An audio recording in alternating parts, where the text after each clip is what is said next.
Quick IAS compose your dream. Hello दोस्तों, quick IAS में आपका स्वागत है। हमारे चैनल पर लगातार एनसीईआरटी क्लास प्रोवाइड कराई जा रही है। ये क्लास 9th एनसीईआरटी साइंस का जो है महत्वपूर्ण चैप्टर है। चैप्टर नंबर है 7। चैप्टर नंबर 7 में इसमें बताया गया है कि जीवों में विविधता कैसे होती है, जीव कितने प्रकार के होते हैं और जीवों को 5 अलग अलग भागों में जो बांटा गया है, अलग अलग वर्गों में बांटा गया है, उनके बारे में डिटेल में यहाँ बताया गया है। तो आप इसको बहुत अच्छे से देखिएगा। कहीं कोई डाउट होता है कमेंट करके पूछिएगा, उसका जवाब आपको दिया जाएगा।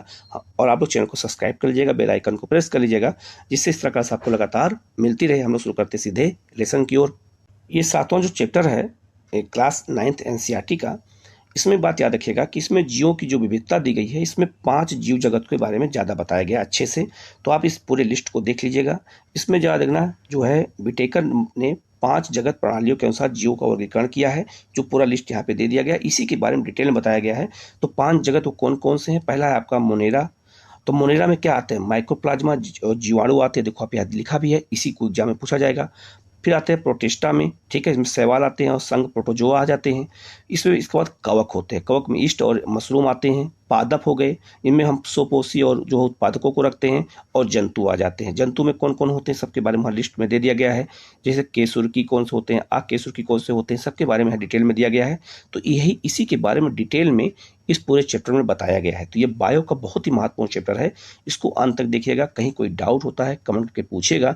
और यहाँ से क्वेश्चन संख्या जो है ज़्यादा पूछी जाती है, इसलिए इसको बहुत ही अच्छे से पढ़ने की और समझने की ज़रूरत है। ठीक है, हम लोग शुरू करते हैं अब लेसन की ओर। आगे इसको हम लोग समझेंगे। ये क्लास 9th एनसीईआरटी साइंस का 7वां चैप्टर है। जीवों में विविधता, डाइवर्सिटी जो है कितनी होती है जीवों में, उसको देखना है। और जो जितने प्रकार के जीव पाए जाते हैं उनमें कौन कौन सी विविधता पाई जाती है, उनके कितने प्रकार होते हैं, उनके बारे में हमें डिटेल में देखना है बहुत अच्छे से। और ये बायो का ऐसा टॉपिक है जहाँ से क्वेश्चन हमेशा पूछे जाते हैं। तो इसको बिल्कुल अंत तक देखिएगा। और कहीं कोई डाउट होता है तो कमेंट करके पूछ लीजिएगा, तो उसका जवाब आपको दिया जाएगा। लिखा है, क्या आपने कभी सोचा है कि हमारे चारों ओर कितने प्रकार के जीव समूह पाए जाते हैं? सभी जीवधारी एक दूसरे से किसी न किसी रूप से भिन्न हैं।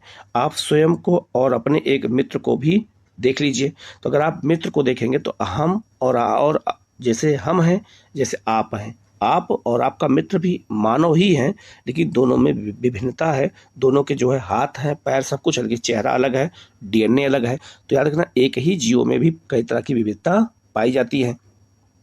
ठीक है। क्या दोनों की लंबाई एक समान है? नहीं, किसी की लंबाई ज़्यादा हो सकती है, किसी की लंबाई कम हो सकती है। क्या आपकी नाक बिल्कुल आपके मित्र की नाक जैसी दिखती है? बिल्कुल नहीं दिखती है। ठीक है, क्योंकि दोनों में अंतर है नाक दोनों के पास, लेकिन दोनों में क्या है? अंतर है। क्या आपकी और आपके मित्र की हथेली का आकार समान है? तो बिल्कुल नहीं है। ठीक है, हथेली दोनों लोगों के पास है, लेकिन समान नहीं है ये। यदि हम अपनी और अपने मित्र की तुलना किसी बंदर से करें तो हम क्या करेंगे? तो याद रखना, वो भी जीव है, हम भी जीव हैं, लेकिन दोनों में बनावट में अंतर है। निश्चित रूप से हम पाते हैं कि हम में और हमारे मित्रों के बीच जो है बंदर की अपेक्षा अधिक समानताएं हैं। परंतु जब हम अपनी तुलना गाय और बंदर दोनों से करते हैं, तब हम देखते हैं कि गाय की तुलना में बंदर हमसे अधिक समानताएं रखता है। ठीक है, क्योंकि उसके भी जो है 2 पैर है, 2 हाथ है। लेकिन अगर हम गाय से तुलना करेंगे तो हमारी तुलना नहीं होगा, क्योंकि गाय के पास तो हाथ होता नहीं है, 4 पैर होते हैं। तो हम तुलना नहीं कर सकते हैं। ठीक है, ऐसी स्थिति में। ठीक है, यहाँ लिखा है जो है, अब हम लोगों को तय करना है कि कौन से विशिष्ट लक्षण वांछित समूह के जीवों के लिए अधिक महत्वपूर्ण है। इसके बाद हम यह भी तय करेंगे कि किन कारणों को छोड़ा जा सकता है। ठीक है, कौन से ऐसे लक्षण हैं जिनको हम छोड़ सकते हैं। लिखा है आगे, अब हम पृथ्वी पर रहने वाले जीवों के विभिन्न समूहों के बारे में सोचेंगे। हम एक ओर जहां सूक्ष्मदर्शी से देखे जाने वाले बैक्टीरिया, जिनका आकार कुछ माइक्रोमीटर होता है, वहीं दूसरी ओर 30 मीटर लंबे नीले व्हेल या जो है कैलिफोर्निया के 100 मीटर लंबे रेडवुड पेड़ भी जो पाए जाते हैं, उनको भी हम देखेंगे।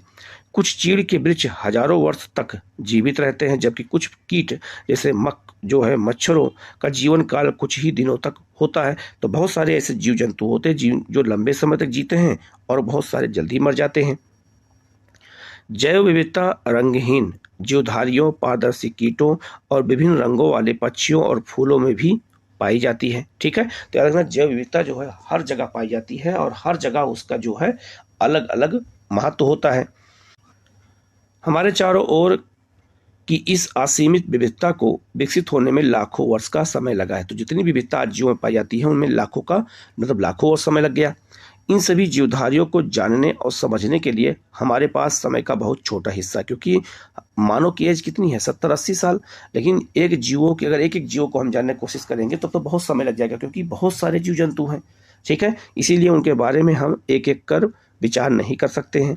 इसकी जो है जगह पर हम जीवधारियों की समानता का अध्ययन करेंगे, जिससे हम उनके विभिन्न वर्गों में रख सकेंगे। फिर विभिन्न वर्गों और समूहों का अध्ययन करेंगे। तो हम याद रखना विभिन्न जीवों के वर्गों और समूहों के आधार पर अध्ययन करते हैं। ठीक है, ना कि एक एक जीवों का अध्ययन कर पाएंगे, क्योंकि उतना समय हमारे पास है ही नहीं और जीव जंतु की संख्या क्या है, बहुत ज़्यादा है। जीवन के इन विभिन्न रूपों की विविधता का अध्ययन करने की अनुरूप समूह बनाने के क्रम में हमें यह सुनिश्चित करना होगा कि वह कौन कौन सी विशिष्ट लक्षण हैं जो जीवधारियों में अधिक मौलिक अंतर पैदा करते हैं। ऐसे कौन से जो है लक्षण हैं जो मौलिक अंतर पैदा करते हैं। इसी पर जीवधारियों के मुख्य विस्तृत समूहों का निर्धारण जो है निर्भर करेगा। इन समूहों में से छोटे समूहों का निर्णय अपेक्षाकृत कम महत्वपूर्ण लक्षणों के आधार पर किया जाएगा। तो इसके आधार पर हमें एक एक जो है जीवधारियों को अध्ययन का हम विस्तार से जानेंगे। लिखा है जीवधारियों का अगर हम देखे जाए, लिखा है जो है वर्गीकरण का आधार क्या होता है। तो जो जीव होते हैं उनके वर्गीकरण का आधार क्या होता है और बहुत सारे जीवों को अलग अलग वर्गों में बांटा जाता है। तो उनको हम एक एक करके समझेंगे, जानेंगे और यहाँ से बायो में क्वेश्चन बहुत ज़्यादा पूछे जाते हैं। लिखा है जीवों के समूह के वर्गीकरण का प्रयास प्राचीन समय से किया जाता रहा है। यूनानी विचारक अरस्तु ने जीवों का वर्गीकरण उनके स्थल, जल और वायु में रहने के आधार पर किया था। तो याद रखना जीव विज्ञान का जनक हम अरस्तु को भी मानते हैं। ठीक है, क्योंकि अरस्तु ने सबसे पहली बार जीवों को 3 वर्गों में बांटा था, जो स्थल पे रहते हैं, जो जल पे रहते हैं और जो वायु में रहते हैं। यह जीवन को देखने का बहुत ही सरल बिंदु भ्रामक तरीका है। उदाहरण के लिए समुद्रों में रहने वाले जीव जैसे प्रवाल, व्हेल, ऑक्टोपस, स्टारफिश और शार्क, ये कई मायनों में एक दूसरे से काफ़ी अलग हैं। ठीक है, सभी जो है अगर देखा जाए तो इन सभी में एकमात्र समानता इनका आवास है। याद रखना जितने भी जीव हैं जैसे प्रवाल हो गया, व्हेल हो गया, ऑक्टोपस हो गया, स्टारफिश हो गया, शार्क हो गया, ये सब क्या हैं, ये अलग अलग दिखते हैं, अलग अलग प्रजाति के हैं, लेकिन सब कहाँ रहते हैं, सब एक ही आवास में रहते हैं और आवास का नाम है जल। ये सब जल में पाए जाते हैं। अध्ययन और विचार के लिए इस आधार पर जीवधारियों को समूहों में बांटना ठीक नहीं होगा। इसलिए हमें अब यह निर्णय करना है कि किन विशिष्ट अभिलक्षणों के आधार पर बृहद वर्ग का निर्माण किया गया है। इसके बाद हम अन्य लक्षणों के आधार पर किसी वर्ग को उपवर्गों में बांट सकते हैं। मतलब कि हमें जितने भी वर्ग हैं सबको अलग अलग वर्गों में बांटना है और यहाँ से क्वेश्चन बहुत ज़्यादा पूछे जाते हैं। तो उसी को एक भूमिका के माध्यम से समझाने का प्रयास किया जा रहा है कि क्या कठिनाइयाँ आती हैं। नए लक्षणों के आधार पर समूहों के भीतर इस तरह के वर्गीकरण की प्रक्रिया जारी रह सकती है। इस विषय में आगे बढ़ने से पहले हमें लक्षणों का अर्थ समझना पड़ेगा। जो लक्षण होते हैं किसी जीव के, उनके अर्थ क्या होते हैं। जब हम जीव के किसी विविध समूह को वर्गीकृत करते हैं तो सबसे पहले हमें यह जानना होता है कि इस समूह के सदस्यों में क्या क्या समानताएं होती हैं। जैसे अगर हम किसी जीव को अगर हम अलग करने का प्रयास करेंगे तो सबसे पहले ये देखते हैं उसमें क्या क्या समानताएं हैं और उनके क्या क्या लक्षण हैं। इसके अलावा जिसके आधार पर कुछ को एक साथ रखा जा सकता है। तो जो समानता रहेगी उनको एक साथ रख देंगे, जिनकी समानता नहीं रहेगी उनको अलग कर देंगे। वास्तव में यही उनका लक्षण और व्यवहार होता है। क्या यह कहें कि यही उन जो है जीवों का रूप और कार्य होता है। ठीक है, किसी जीव के लक्षण से तात्पर्य उस जीव का कोई विशिष्ट रूप या विशिष्ट कार्य होता है। यानी ना किसी भी जो जीव होता है उसके जो लक्षण होते हैं उसका कोई विशिष्ट जो है गुण होता है या विशिष्ट कार्य होता है या उसका कोई विशिष्ट रूप होता है। उदाहरण के लिए हम में से ज़्यादातर लोगों के एक हाथ में 5 उंगलियां होती हैं जो एक लक्षण है। ठीक है, 5 उंगली क्या है, अगर होना एक लक्षण है। उसी तरह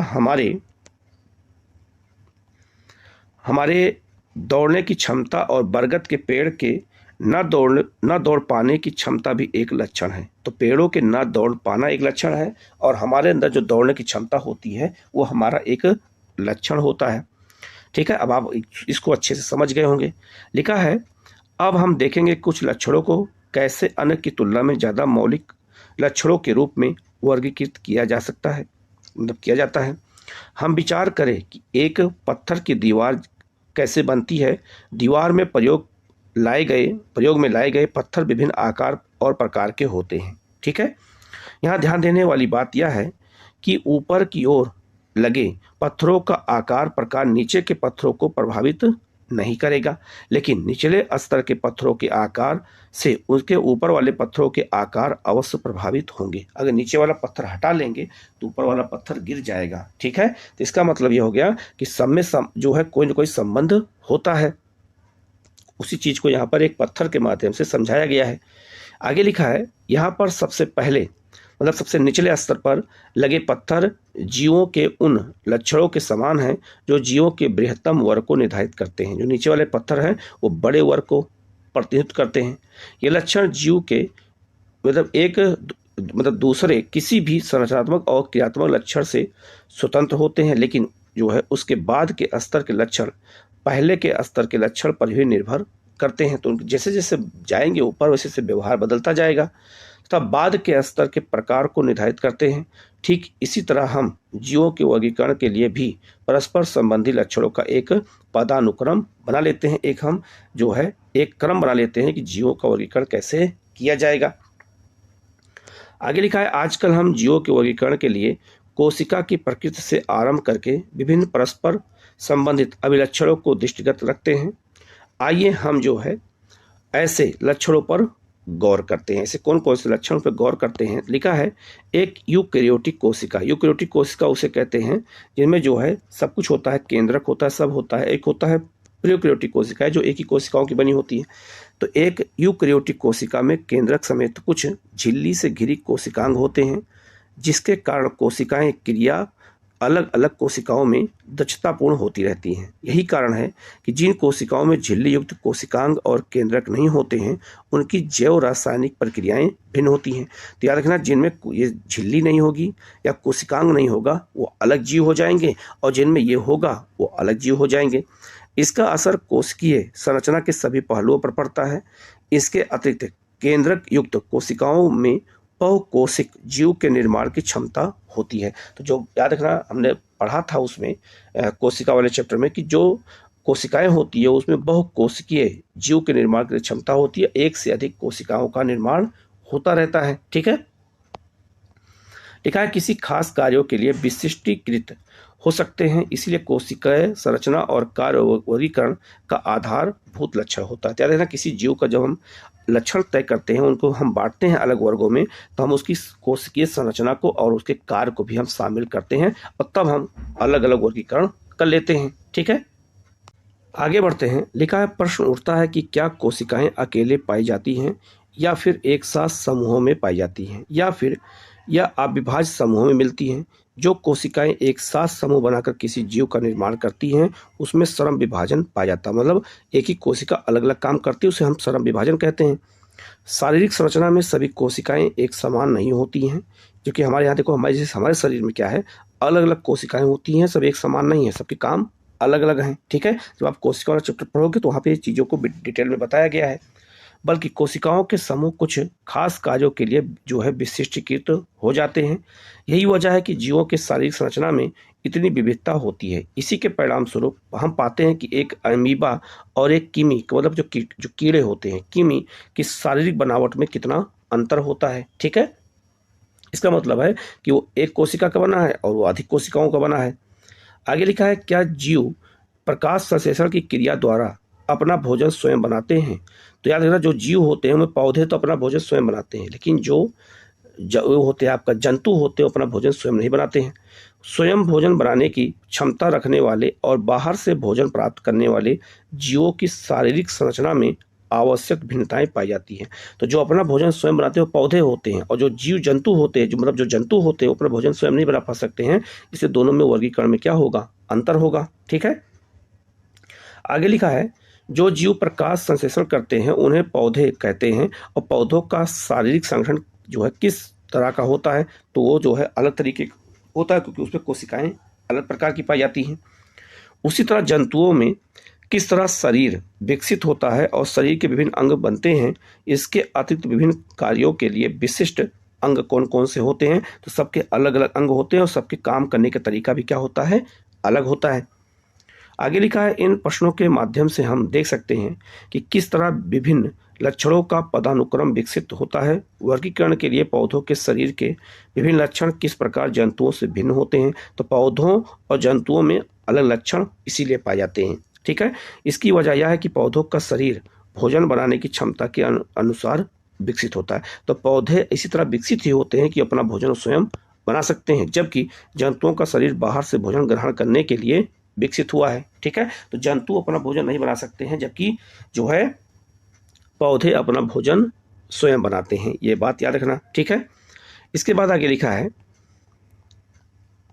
के अनुसार विकसित होता है। ठीक है, यही लक्षण वर्गीकरण के दौरान उप समूह और फिर बाद में बड़े समूहों में विभाजन का आधार बनता चला गया। आगे लिखा है वर्गीकरण और जैव विकास। वर्गीकरण जीव जंतु कैसे होता है, उनका जैव विकास कैसे होता है, अब हमें ये समझना है। लिखा है सभी जीवधारियों को उनकी शारीरिक संरचना और कार्य के आधार पर पहचाना जाता है। तो देखना, जितने भी जीवधारी हैं, चाहे मानव ही क्यों ना हो, उनकी शारीरिक संरचना अलग अलग होती है और उनके कार्य करने का आधार भी अलग होता है और उनका वर्गीकरण किया जाता है। शारीरिक बनावट में कुछ लक्षण अन्य लक्षणों की तुलना में ज़्यादा परिवर्तन लाते हैं। इसमें समय की भी बहुत महत्वपूर्ण भूमिका होती है। अतः जब कोई शारीरिक बनावट अस्तित्व में आती है तो यह शरीर में बाद में होने वाले कई परिवर्तनों को प्रभावित करती है। ठीक है, कितना इंपॉर्टेंट बात यहाँ बताई गई है। दूसरे शब्दों में, शरीर की बनावट के दौरान जो लक्षण पहले दिखाई पड़ते हैं उन्हें मूल लक्षण के रूप में हम जानते हैं। ठीक है, तो याद रखना, जब शरीर बनावट बदलती है तो उससे जो लक्षण होते हैं वो मूल लक्षण होते हैं और उसी से हम जो है लोगों को पहचानते हैं कि जो है कौन सा जानवर कैसा है। तो शारीरिक बनावट जो है किसी भी जानवर के लिए उसके पहचानने का सबसे बढ़िया माध्यम है।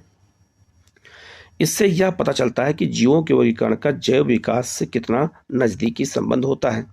जैव विकास क्या है? ठीक है, जैव विकास से क्वेश्चन बहुत बार पूछा गया है। तो जैव विकास क्या है? हम जितने भी जीवों को देखते हैं वह सभी निरंतर होने वाले परिवर्तनों को उस प्रक्रिया के स्वाभाविक परिणाम हैं जो उनके बेहतर जीवन यापन के लिए आवश्यक होते हैं। ठीक है, अब गौर करना, आप जब से पैदा हुए हैं तब से जब से आप बढ़ते जा रहे हैं तो आपके शरीर में लगातार परिवर्तन नहीं आ रहा है, वैसे जीव जंतुओं में भी आता है। तो उसको हम क्या कहते हैं? जैव विकास कहते हैं, अर्थात जीव जंतुओं में जो विकास होता है, जो परिवर्तन होते हैं। जैव विकास की इस अवधारणा को सबसे पहले चार्ल्स डार्विन ने 1859 में अपनी पुस्तक दी ओरिजिन ऑफ स्पीसीज में दिया था। याद रखना, जैव विकास की अवधारणा का वर्गीकरण सबसे पहले कौन दिया था? चार्ल्स डार्विन ने दिया था। यह क्वेश्चन कई बार पूछा जा चुका है कि जैव विकास की अवधारणा को सबसे पहले किसने प्रतिपादित किया था। तो याद रखना, वो कौन थे? तो चार्ल्स डार्विन थे। जैव विकास की इस अवधारणा को वर्गीकरण से जोड़कर देखने पर हम पाते हैं कि कुछ जीव समूहों की शारीरिक संरचना में प्राचीन काल से लेकर के आज तक कोई खास परिवर्तन नहीं हुआ है। बहुत सारे ऐसे जीव जंतु होते हैं जिनकी शारीरिक संरचना में कोई खास परिवर्तन नहीं हुआ, जैसे हाथी हो गया। लेकिन कुछ जीव समूहों में शारीरिक संरचना में जो है पर्याप्त परिवर्तन दिखाई पड़ते हैं, जैसे बहुत सारे कीड़े मकोड़े हो गए। पहले प्रकार के जीवों को आदिम अथवा निम्न जीव कहते हैं, जबकि दूसरे प्रकार के जीवों को उन्नत और उच्च जीव कहते हैं। जिनमें परिवर्तन होता है वो उच्च जीव और जिनमें परिवर्तन नहीं होता है वो निम्न जीव होते हैं। लेकिन ये शब्द उपयुक्त नहीं है, क्योंकि इससे उनकी भिन्नताओं का ठीक से पता नहीं चलता, क्योंकि वो किस प्रकार से भिन्न है इसके बारे में ज़्यादा हमें जानकारी स्पष्ट नहीं हो सकती है। ठीक है, इसके बजाय हम इनके लिए पुराने जीव और नए जीव शब्द का प्रयोग करते हैं। तो पुराने जीव और नए जीव ऐसे ही बता देते हैं। चूँकि विकास के दौरान जीवों में जटिलता की संभावना बनी रहती है, इसीलिए पुराने जीवों को साधारण और नए जीवों को अपेक्षाकृत जटिल भी कहा जा सकता है। ठीक है, कितनी इंपॉर्टेंट बात यहाँ बताई गई है। अब आगे लिखा है वर्गीकरण जो है समूहों की पदानुक्रमिक संरचना। तो पदानुक्रमित जो संरचना होती है किसकी? वह जो है वर्गीकरण समूहों की। अब उसके बारे में हम यहाँ देखेंगे कि कैसे जीव जंतुओं को अलग अलग तरीके से वर्गीकृत किया गया है। तो लिखा है अर्नस्ट हैकेल ने जो है और रॉबर्ट जो है बिग टेकर और कार्ल बोस नामक जैव वैज्ञानिकों ने सारे सजीवों को जगत नामक बड़े वर्गों में विभाजित करने का प्रयास किया। उन्हें क्या कहा है? जगत कहा है, जीवों का जगत कहा है। आगे लिखा है जो है आपका बिग टेकर द्वारा प्रस्तावित वर्गीकरण में 5 जगत होते हैं। कौन कौन से?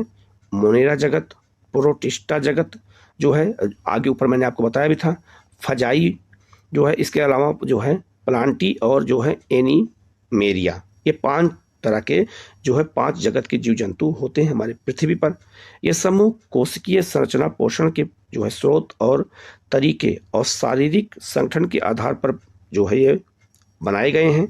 बोस ने अपने वर्गीकरण में मोनेरा जगत को जो है कार्बी बैक्टीरिया और जो है यू बैक्टीरिया में बांट दिया है। तो याद रखना जो है बोस ने जो है इसको 2 भागों में बांटा है, जो प्रयोग में लाया जाता है। पुनः विभिन्न स्तरों पर जीवों को उपवर्गों में वर्गीकृत किया जाता है। जैसे तो अलग अलग जीव जंतुओं को अलग अलग तरीके से कैसे वर्गीकृत किया गया है, तो आप देख सकते हैं लिखा है जगत मतलब किंगडम जो है आपका, फाइलम जंतु और डिवीजन पादप हो गया। तो पहला हम आता है वर्ग, क्लास आता है। तो जीव जंतु पहला वर्ग होता है, फिर गण होते हैं, गण के बाद कुल होते हैं, कुल के बाद वंश होते हैं, वंश के बाद जाति होती है। ठीक है, तो याद रखना पहले क्लास होगा, फिर ऑर्डर होगा, फिर जो है आपका फैमिली होगा, फिर जो है जीनस होगा और फिर आपका स्पीसीज होगा। इतने तरीके से जीव जंतुओं को बांटा गया है अलग अलग उपवर्गों और वर्गों के आधार पर। और यही क्वेश्चन बायो में जब पूछा जाता है तो लोगों को गलत हो जाता है। जब हम एनसीईआरटी बेस पढ़ते हैं तब हमें चीज़ें बहुत अच्छे से याद हो जाती हैं। लिखा है इस प्रकार वर्गीकरण के पदानुक्रम में जीवों को विभिन्न लक्षणों के आधार पर छोटे से छोटे समूहों में भी हम क्या कर सकते हैं, तो बांट सकते हैं। ठीक है, बांटते हुए हम वर्गीकरण की अवधारणा इकाई पर जो है आधारभूत इकाई पर पहुंचते हैं। और वर्गीकरण की जो है आधारभूत जो इकाई जाति स्पीसीज होती है। तो याद रखना कोई भी जीव जंतु क्यों ना हो, कोई भी उसका वर्गीकरण का सबसे बड़ा आधार इकाई क्या होता है? जाति होता है। जो अतः किन वर्ग जीवों को हम एक जाति के जीव कहेंगे? एक ही जाति के जीवों में जो है बाह्य रूप से काफ़ी समानता होती है तथा वह जनन कर सकते। जैसे मानव, तो मानव एक ही जाति का है। हमारी जाति क्या है? तो मानव है। कभी कभी इंटरव्यू में पूछते हैं कि तुम्हारी जात क्या है, तो वहाँ लोग ठाकुर, ब्राह्मण, बनिया, यादव ये सब बता देते हैं, जबकि ये नहीं बताना है। वहाँ ये बताना है कि हमारी जाति मानव है। ठीक है, हम मानव जाति के हैं और मानव जाति होते हैं तो हमारे अंदर प्रजनन करने की क्षमता भी हमको प्रकृति ने दिया है। ठीक है, तो याद रखना अगर पूछा जाए कि हमारी जाति क्या है, तो हमारी जाति मानव होती है। ठीक है, तो मानव भी क्या है? एक जाति समूह है, एक स्पीसीज है। ठीक है, अब हम लोग आगे बढ़ते हैं। लिखा है विटेकर द्वारा प्रस्तुत जगत वर्गीकरण की 5 प्रमुख विशेषताएं निम्नवत हैं। तो 5 वर्गों में जो बांटा गया है जीव जंतुओं को, वो किसने बांटा है? तो विटेकर ने। अब इनका नाम भी आपको याद रखना है। ठीक है, इसको नोट कर लेना। ठीक है, आगे बढ़ते हैं। लिखा है पहला है आपका मोनेरा जगत। तो मोनेरा जगत में कौन कौन से जीव आते हैं, कौन कौन से जो है जंतु आते हैं, मतलब पौधे और आपका जंतु आते, इसी को जानना है। तो कौन कौन से जीव मोनेरा जगत में आते हैं यही आपको याद करना होता है, क्योंकि यही सब क्वेश्चन एग्जाम में पूछा जाता है। मैंने आगे बताया भी था। लिखा है इन जीवों में ना तो संगठित केंद्रक और कोशिकांग होते हैं और ना ही उनके शरीर बहुकोशिकीय होते हैं। तो मतलब एक ही कोशिका, याद रखना जो जंतु एक ही कोशिका के बने हो और केंद्रक ना हो, कोशिकांग ना हो, उन्हें हम मोनेरा जगत में रखते हैं। इनमें पाई जाने वाली विविधता अन्य लक्षणों पर निर्भर करती है। इनमें कुछ में कोशिकांग जो कोशिका भित्ति पाई जाती है। तो याद रखना कुछ में कोशिका भित्ति भी पाई जाती है, इसका मतलब है कि वो कहीं ना कहीं पादप होंगे, आगे आएगा भी, तथा कुछ में नहीं होती है। कोशिका भित्ति होने या न होने के कारण मोनेरा वर्ग के जीवों की शारीरिक संरचना में आए परिवर्तन तुलनात्मक रूप से बहुकोशिकीय जीवों में कोशिका भित्ति के होने या न होने के कारण आए परिवर्तन से भिन्न होते हैं। पोषण के स्तर पर ये जो है स्वपोषी अथवा विषमपोषी दोनों हो सकते हैं। तो स्वपोषी उसे कहते हैं जो अपना भोजन स्वयं बनाते हैं, और विषमपोषी उसे कहते हैं जो अपना भोजन दूसरों पर डिपेंड होते हैं। उदाहरण के लिए अब मोनेरा जगत में कौन कौन से जीव जंतु आते हैं, याद रखना। जीवाणु, नीलहरित शैवाल, ठीक है, साइनोबैक्टीरिया, माइक्रोप्लाज्मा, ये सब क्या है? ये सब मोनेरा जगत में आते हैं। तो इनको अच्छे से आपको अब याद रखना है, ठीक है। आप देख सकते हैं ये बैक्टीरिया की संरचना है, ठीक है। तो बैक्टीरिया की संरचना क्या क्या है आप ये देख सकते हैं। तो ये मोनेरा जगत के जंतु कौन कौन से हैं, तो आप इनको अच्छे से देख करके और इनको अच्छे से याद कर सकते हैं। और मोनेरा जगत के जीव जंतु यही सब एग्जाम में आपसे पूछे जाएंगे, जीवाणु, नीलहरित शैवाल, ठीक है। आगे बढ़ते हैं। दूसरा है आपका प्रोटिस्टा। प्रोटिस्टा जगत में क्या होते हैं, लिखा है इसमें एक कोशिकीय जो है यूकैरियोटिक जीव आते हैं। एक ही कोशिका के यूकैरियोटिक जीव आते हैं। इस वर्ग के कुछ जीवों में गमन के लिए जो है जो आपका सीलिया जो है फ्लैजेला नामक संरचनाएं पाई जाती हैं। ये स्वपोषी और विषमपोषी दोनों तरह के होते हैं, मतलब ये स्वयं भी भोजन बना सकते हैं और जो है आपका क्या कर सकते हैं, ये निर्भर भी होते हैं। उदाहरण के लिए कौन कौन से, तो प्रोटिस्टा जगत में कौन कौन जीव आते हैं, यहाँ याद रखना, एक कोशिकीय शैवाल, ठीक है। तो याद रखना शैवाल मोनेरम भी आएगा, लेकिन एक कोशिकीय अगर शैवाल होगा तो ये प्रोटिस्टा में आ जाएगा जो है। इसके अलावा डायटेयम प्रोटोजोआ, तो प्रोटोजोआ से मलेरिया बीमारी होती है। तो प्रोटोजोआ जो मलेरिया बीमारी जो जिससे होती है, तो प्रोटोजोआ किससे होता है, ये किस वर्ग में आता है, तो प्रोटिस्टा वर्ग में आता है। ये बात याद रखना, ये क्वेश्चन कई बार एग्जाम में पूछा गया है, ठीक है। अब यहाँ देख सकते हैं अमीबा, तो अमीबा का यहाँ पे आपको देख सकते हैं, अमीबा का यहाँ पर बनाया गया है पैरामीशियम, ये पैरामीशियम है, ये भी आप देख सकते हैं। ये भी एक आपका किस जगत का आता है, ये सब जो प्रोटिस्टा जगत के होते हैं, ठीक है। आप देख सकते हैं इसके अलावा यूग्लिना भी होते हैं, अब ये भी देखा होगा, ये सब जो है बचपन में पढ़ाया भी जाता था, ठीक है। ये जो है प्रोटोजोआ जगत में आते हैं, ये सबको याद रखना, प्रोटोजोआ ये सब जीव होते हैं। अब आते हैं तीसरा जो जगत है जीव जंतुओं का, वो है आपका फंजाई। फंजाई मतलब हो गया यहाँ पर कवक। हम कवक जो होते हैं इनको हम अलग वर्ग में रखते हैं। तो लिखा है ये विषमपोषी, तो कवक जो होते हैं विषमपोषी होते हैं, यूकैरियोटिक जीव होते हैं। आपको यही लाइन एग्जाम में क्वेश्चन बना के दे दी जाएगी। पहली जो लाइन लिखा है कि आप कवकों के बारे में बताइए, तो लिखा होगा ये विषमपोषी यूकैरियोटिक जीव होते हैं। सत्य है या असत्य है, ऐसे ही क्वेश्चन बन जाते हैं। ये पोषण के लिए सड़े गले कार्बनिक पदार्थों पर निर्भर होते हैं। जैसे आप ये मैप पे देखिएगा, यहाँ ब्रेड है, ब्रेड पे कवक लगा हुआ है कि नहीं लगा हुआ है, ये सब फफूंदी जिसे कहते हैं। तो ये कवक खराब, ये ब्रेड को खराब कर दिया कवक ने। अब याद रखना वो क्या है, तो सड़े गले जो है कार्बनिक पदार्थों पर निर्भर होते हैं, वहीं से अपना भोजन ये प्राप्त करते हैं, जैसा आपने ब्रेड पे अभी देखा है, ठीक है। आगे लिखा है इसीलिए इन्हें मृतजीवी कहा जाता है। ये मृतजीवी भी होते हैं और जैसे कहीं खाद्य पदार्थ पे आते एक्टिव हो जाते हैं। इनमें से कई अपने जीवन की विशेष अवस्थाओं में बहुकोशिकीय क्षमता प्राप्त कर लेते हैं। फंजाई अथवा कवक में काइटिन नामक जटिल शर्करा की बनी हुई कोशिका भित्ति पाई जाती है। क्वेश्चन एग्जाम में आया हुआ है कि कवक में जो है जो आपका कोशिका भित्ति होती है वो किसकी बनी होती है, तो काइटिन की बनी होती है। क्वेश्चन जो है कई बार एग्जाम में पूछा जा चुका है, ठीक है।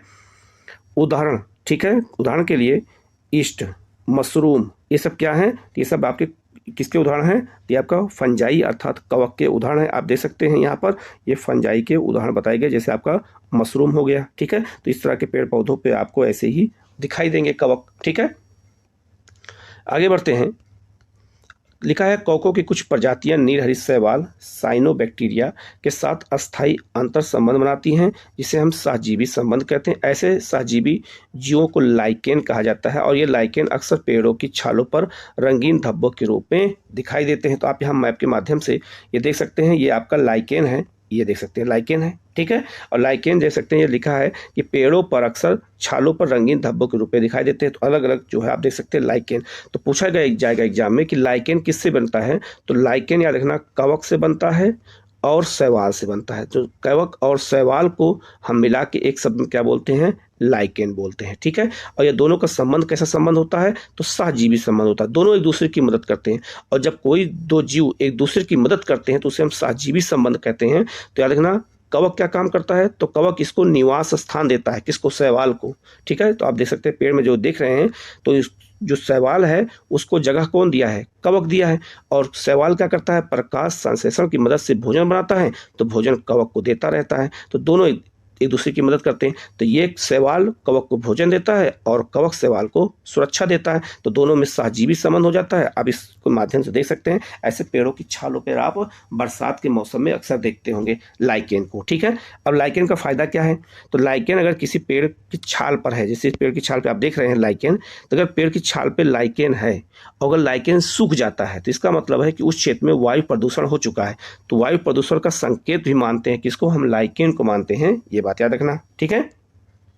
तो आप समझ सकते हैं इसी इतने पॉइंट में कितने महत्वपूर्ण जानकारी यहाँ पे दी गई है और इसी चीज़ को हमें अच्छे से समझने की ज़रूरत होती है, ठीक है। आगे लिखा है आपका जो है आपका प्लांटी क्या होते हैं, तो इसमें हम पौधों को रखते हैं। प्लांटी मतलब यहाँ हो गया पौधों को रखते हैं। लिखा है इस वर्ग में कोशिका भित्ति वाले बहुकोशिकीय यूकेरियोटिक जीव होते हैं। ये स्वपोषी होते हैं। स्वपोषी मतलब ये अपना भोजन स्वयं बनाते हैं। पौधे क्या करते हैं, अपना भोजन स्वयं बना लेते हैं, इसलिए उनको क्या कहते हैं, हम स्वपोषी कहते हैं, ठीक है। और प्रकाश संश्लेषण के लिए क्लोरोफिल का प्रयोग करते हैं। इस वर्ग में सभी पौधों को रखा जाता है। तो याद रखना जो प्लांटी मतलब जो ये आपका पादप जगत होता है, इसे हम पादप जगत भी कहते हैं। तो पादप जगत में सारे पौधे शामिल होते हैं। चूंकि पौधे और जंतु सर्वाधिक दृष्टिगोचर होते हैं, अतः इन उपवर्गों की चर्चा बाद में हम अलग से करेंगे, ठीक है। आगे बढ़ते हैं। अगला जो वर्गीकरण है वो आपका एनीमेलिया। एनीमेलिया में आपका हम जीवों को रखते हैं, जंतुओं को रखते हैं। इसमें हम किसको रखते हैं, जंतु को रखते हैं। तो इस वर्ग में ऐसे बहुकोशिकीय यूकेरियोटिक जीव आते हैं जिनमें कोशिका भित्ति नहीं पाई जाती है। तो कोशिका भित्ति पौधों में पाई जाती है, जंतुओं में नहीं पाई जाती है, ठीक है। इस वर्ग के जीव विषमपोषी होते हैं। विषमपोषी मतलब ये अपना भोजन स्वयं नहीं बना पाते हैं, एक दूसरे पर निर्भर होते हैं। इस वो उपवर्ग की चर्चा हम बाद में अलग से फिर करेंगे, अभी आगे आएगा, ठीक है। अब यहाँ पर आप देख सकते हैं सबको वर्गीकरण किया गया है अलग तरीके से। जैसे आप देख सकते हैं जीवधारी, सबसे पहले आप देखिएगा अलग तरीके से कैसे वर्गीकरण यहाँ पे किया गया है। तो सबसे पहले आपका जीवधारी दो तरह के होते हैं, प्रोकैरियोटिक और यूकेरियोटिक। यूकेरियोटिक दो प्रकार का होता है, एक कोशिकीय, एक बहुकोशिकीय होता है। एक कोशिकीय में हम किसको रखते हैं, प्रोटिस्टा को रखते हैं, ठीक है। तो ऐसे डायग्राम के माध्यम से जब समझेंगे चीज़ें समझ में आ जाती हैं। बहुकोशिकीय में हम किसको रखते हैं, बहुकोशिकीय में एक कोशिका भित्ति सहित एक कोशिका भित्ति रहित। तो कोशिका भित्ति रहित में हम किसको रखते हैं, एनी जो है मेलिया को रखते हैं। और एनीमेलिया में हम किसको रखते हैं, जंतुओं को रखते हैं। तो जंतुओं में कोशिका भित्ति नहीं पाई जाती है, जबकि कोशिका भित्ति किस में होती है, तो याद रखना एक होता है प्रकाश संश्लेषण नहीं करने वाले जो है आपका फंजाई, जो कवक होते हैं ये प्रकाश संश्लेषण नहीं करते, जबकि इनमें कोशिका भित्ति होती है। एक प्रकाश संश्लेषण करने वाले सक्षम होते जिसे हम क्या कहते हैं, प्लांटी। जो पौधे होते हैं वो प्रकाश संश्लेषण करते हैं, उनमें कोशिका भित्ति होती है। तो इस तरह से इनका वर्गीकरण आसानी से कर दिया गया है, ठीक है। अब हम आगे बढ़ते हैं प्लांटी। हम सबसे पहले पादप के बारे में जानेंगे कि पादप के कौन कौन से वर्ग होते हैं, कौन कौन से पेड़ जो है पौधे ऐसे होते हैं जो जल में पाए जाते हैं, कौन से वायु में पाए जाते हैं, कौन से आपके स्थल में पाए जाते हैं, सबको हम देखेंगे। मरुस्थल में कौन से पाए जाते हैं। लिखा है पौधों में प्रथम स्तर का वर्गीकरण इन तथ्यों पर आधारित है कि पादप शरीर के प्रमुख घटक पूर्ण रूपेण विकसित और जो विभेदित होते हैं अथवा नहीं। वर्गीकरण का अगला स्तर पादप शरीर में जल और अन्य पदार्थों को संवहन करने वाले विशिष्ट ऊतकों की उपस्थिति के आधार पर होता है। तत्पश्चात वर्गीकरण प्रक्रिया के अंतर्गत यह देखा जाता है कि पौधों में बीज धारण की क्षमता है अथवा नहीं होती है। यदि बीज धारण की क्षमता है तो बीज फल के अंदर विकसित हो गए अथवा नहीं, ये भी देखा जाता है। तो कभी कभी क्या होता है, बीज जो है फल के अंदर हो रहे हैं या नहीं हो रहे हैं, या अगर कोई पौधा है तो उसमें बीज होता है या नहीं होता, तो इस आधार पर हम वर्गीकरण अलग अलग तरीके से करते हैं। तो लिखा है पहला आपका थैलोफाइटा। तो थैलोफाइटा एक पौधों का वर्गीकरण होता है। कैसे, तो उनमें क्या क्या आते हैं। तो लिखा है इन पौधों की शारीरिक संरचना में विभेदीकरण नहीं हो पाया जाता है। इस वर्ग के पौधों को सामान्यतः शैवाल कहा जाता है। तो याद रखना शैवाल किसके अंतर्गत आता है, जो है आपका थैलोफाइटा। और शैवाल ही ऐसा होता है जिसने पृथ्वी पर सबसे अधिक ऑक्सीजन की उत्पत्ति की है, ये बात याद रखना, ठीक है। सबसे अधिक ऑक्सीजन की उत्पत्ति शैवाल करते हैं। और शैवाल कई प्रकार की होती है, ग्रीन कलर की होती है, ब्लू कलर की होती है, रेड कलर की होती है। और रेड कलर की शैवाल लाल सागर में पाई जाती है, इसलिए उसका नाम लाल सागर रखा गया है, ठीक है। ये मुख्य रूप से जल में पाए जाते हैं शैवालें, ठीक है, जिसे हम गांव में काई कहते हैं, ठीक है। अब ये मैप देख सकते हैं, शैवाल के अलग अलग चित्र यहाँ पर दिए गए हैं, ठीक है। लिखा है आगे उदाहरण के लिए जो है यूलोथिक्स, इसके अलावा स्पाइरोगाइरा, कारा इत्यादि, ये सब क्या हैं, ये सब आपका शैवालों के अलग अलग नाम हैं, ठीक है। आप यहाँ देख सकते हैं सबके नाम यहाँ पर अलग अलग करके दिए गए हैं, ठीक है। ये आप देख सकते हैं ये शैवालों के अलग अलग जो है ये संरचनाएं दी गई हैं, ठीक है। आप देख सकते हैं कारा है, ठीक है। ये सब कहाँ पाए जाते हैं, तो ये सब जल में पाए जाते हैं। याद रखना इनको क्या कहते हैं, तो थैलोफाइटा, शैवालों को थैलोफाइटा कहा जाता है। ये भी इनको हम पौधा मानते हैं अर्थात पादप मानते हैं। और ये जो है प्रकाश संश्लेषण की क्रिया द्वारा ऑक्सीजन की उत्पत्ति भी करते हैं। ठीक है, और सबसे ज़्यादा पृथ्वी पर यही करते हैं, ये भी याद रखना, कहीं नोट कर लेना, सबसे अधिक पृथ्वी पर यही करते ही हैं ऑक्सीजन की उत्पत्ति। नेक्स्ट है आपका जो है आपका बायोफाइटा। तो बायोफाइटा क्या है? इस वर्ग के पौधों को पादप वर्ग का अभयचर कहा जाता है। यह पादप तना और पत्तों जैसी संरचना में विभाजित होता है। इसमें पादप शरीर के एक भाग से दूसरे भाग तक जल और दूसरी चीज़ों के संवहन के लिए विशिष्ट ऊतक नहीं पाए जाते हैं। तो याद रखना, जो जल और आपका ये आहार के लिए जो जाइलम और फ्लोएम होता है वो सब इसमें नहीं पाए जाते हैं। ठीक है, उदाहरण के लिए जो आपका मांस एक तरह का पौधा होता है और मार्केसिया, इस तरह के जो पौधे होते हैं उनको हम बायोफाइटा के अंतर्गत रखते हैं। आप यहाँ पे मैप पे देख सकते हैं। ठीक है, इसके बाद अगला आपका है टेरिडोफाइटा। टेरिडोफाइटा पौधे कौन कौन से होते हैं? तो इस वर्ग के पौधों का शरीर जड़, तना और पत्ती में विभाजित होता है। तो ऐसे पौधे जिनका जड़ अलग हो, पत्ती तना अलग हो और पत्ती अलग हो, उन्हें हम जो है क्या कहते हैं? तो टेरिडोफाइटा कहते हैं। इसमें शरीर के एक भाग से दूसरे भाग तक जल और अन्य पदार्थों के संवहन के लिए संवहन ऊतक पाए जाते हैं। तो इनमें जो है जाइलम और फ्लोएम पाए जाते हैं। तो इसमें कौन कौन से आते हैं? मर्सिलिया, फर्न, हॉर्स टेल इत्यादि, ये सब पेड़ों के नाम हैं। और आजकल क्वेश्चन ऐसे ही कठिन कठिन नामों के पूछने लगे हैं, तो इसीलिए एनसीईआरटी को पढ़ना जरूरी है, क्योंकि एनसीईआरटी बेसिक क्वेश्चन ये लोग बनाते हैं। आगे लिखा है थैलोफाइटा, बायोफाइटा और जो आपका टेरिडोफाइटा में नग्न भ्रूण पाए जाते हैं। नग्न भ्रूण का मतलब हो गया कि उनके ऊपर जो बीज होते हैं उनके ऊपर कोई आवरण नहीं होता है। ठीक है, जिन्हें हम बीजाणु कहते हैं। इन तीन समूह के पौधों में जननांग अप्रत्यक्ष होते हैं और इनमें बीज उत्पन्न करने की क्षमता नहीं होती है, इसीलिए वो जो है नग्न अवस्था में पाए जाते हैं। अतः ये क्रिप्टोगेम कहलाते हैं। दूसरी ओर वे पौधे जिनमें जनन ऊतक पूर्ण विकसित और विभेदित होते हैं तथा जनन प्रक्रिया के पश्चात बीज उत्पन्न करते हैं, उन्हें हम क्या कहते हैं? फेनरोगेम कहते हैं। याद रखना, जो बीज नहीं बनाते हैं उन्हें हम क्या कहते हैं? क्रिप्टोगेम कहते हैं, और जो बीज बनाते हैं उनको क्या कहते हैं? तो उनको कहते हैं फेनरोगेम कहते हैं। अब ये क्वेश्चन एग्जाम में अगर आ जाए तो गलत नहीं होगा आप लोगों का, इसको अच्छे से आप लोग देख लीजिएगा। ठीक है, आगे लिखा आप देख सकते हैं सब कुछ चीज़ों को यहाँ पे दिखाया गया है अलग अलग, जैसे फन हो गया, मार्सिलिया हो गया, सबको अलग अलग तरीके दिखाया गया। ये सब आप देखेंगे तो ये सब आपके तालाब में या जो है दलदल में पाए जाते हैं, लेकिन हम उसकी पहचान कभी कभी नहीं कर पाते क्योंकि हम उनके नाम नहीं जानते हैं। ठीक है, आगे लिखा है बीज के अंदर भ्रूण के साथ संचित खाद्य पदार्थ होता है, जिसका उपयोग भ्रूण के प्रारंभिक विकास और अंकुरण के समय होता है। बीज की अवस्था के आधार पर इस वर्ग के पौधों को पुनः दो वर्गों में विभाजित किया जाता है।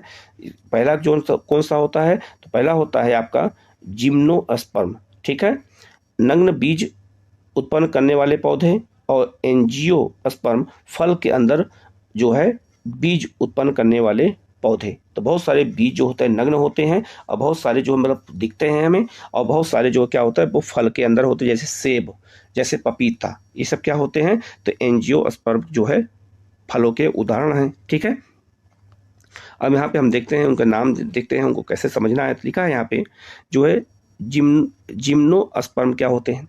यह शब्द की दो ग्रीक शब्दों जिम्नो और अस्पर्मा से मिल करके बना होता है, जिनमें जिम्नो का अर्थ होता है नग्न और अस्पर्मा का अर्थ होता है बीज। ठीक है, तो नग्न बीज हो गया, अर्थात नग्न बीजी पौधे भी कहा जाता है। ये पौधे बहुवर्षीय सदाबहार और जो है काष्ठीय होते हैं। मतलब ये हुआ सदाबहार वनों में पाए जाते हैं। उदाहरण के लिए तो पाइनस हो गया, साइकस हो गया, ये सब इसी तरह के वृक्ष होते हैं जिनमें ये पाए जाते हैं। ठीक है, जैसे आपका देख सकते हैं यहाँ पर ये पाइनस है, आपका पाइनस में जैसे आपको क्या कहते हैं? चीड़ के पेड़ हो गया, और आपका साइकस हो गया। ठीक है, आपको देख सकते हैं जैसे ताड़ का पेड़ हो गया। ठीक है, आगे बढ़ते हैं। लिखा है एंजियोस्पर्म क्या होते हैं? यह दो ग्रीक शब्दों जो है एंजियो और स्पर्मा से मिलकर बने होते हैं। एंजियो का अर्थ होता है ढका हुआ, और स्पर्मा का अर्थ होता है बीज, अर्थात उन पौधों के बीज जो फलों के अंदर ढके होते हैं, जिनके बीजों का विकास अंडाशय के अंदर होता है, मतलब फल के अंदर होता है, और बाद में फल बन जाता है। इन्हें पुष्पी पादप भी कहा जाता है। इनमें भोजन का संचय भी होता है। ठीक है, इनमें भोजन का संचय भी किया जाता है। या तो बीज पात्रों में होता है, या फिर भ्रूण पोष में होता है, बीज पत्रों की संख्या के आधार पर जो है एंजियोस्पर्म वर्ग को 2 वर्गों में उपवर्गों में बांट देते हैं। एक बीज पत्र वाले पौधों को एक बीजीय पत्री और 2 बीज पत्र वाले पौधों को 2 बीजीय। तो याद रखना बहुत सारे फल ऐसे होते हैं जिनमें केवल एक ही बीज होता है, जैसे आम। लेकिन बहुत सारे फलों में कई बीज होते हैं, उन्हें हम क्या कहते हैं, द्विबीजपत्री कहते हैं, जैसे पपीता, सेब, अमरूद, ये सब हो गया। पौधों के वर्गीकरण का जो है आलेख यहाँ अलग से दिखाया गया है, तो आप देख सकते हैं। ठीक है, ये आपका देख सकते हैं यहाँ पर द्विबीज वाले, आपको ऐसे बहुत सारे चीज़ों को यहाँ पर जो है पेड़ों को दिखाया गया है, और यहाँ एक बीज वाले दिखाया गया है।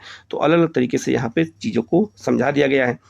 अब हम डायग्राम के माध्यम से समझेंगे तो और अच्छे समझ में आ जाएगा। तो यहाँ लिखा है पादप हैं।